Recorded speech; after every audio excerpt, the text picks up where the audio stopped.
Okay, for 75, they want to simplify expressions. Now, they go out of their way and they say your final simplification should not contain negative exponents. I will never say that, right? Because it's assumed that you need to know that negative exponents would not be considered simplified. So I would just say on an assessment, I would just say simplify, and you need to know that it's not simplified if there's negative exponents. Okay, so first we multiply, right? So first we get a negative number because it's positive times negative. So 5 times 3 is 15, negative 15. X cubed times x to the negative second. When we multiply the same base, we add the exponents.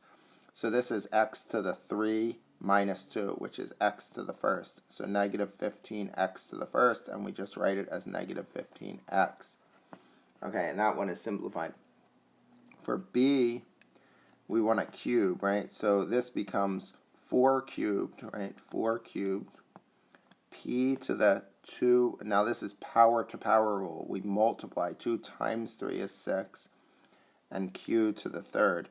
Now, unless it says leave in exponential form, we can't leave the 4 to the third there. So 4 to the third is 4 times 4 is 16 times 4 is 64. P to the sixth, q to the third is in simplified form. And the last one, C, we have 3 over 1 is 3. M to the 7th over m to the negative 1.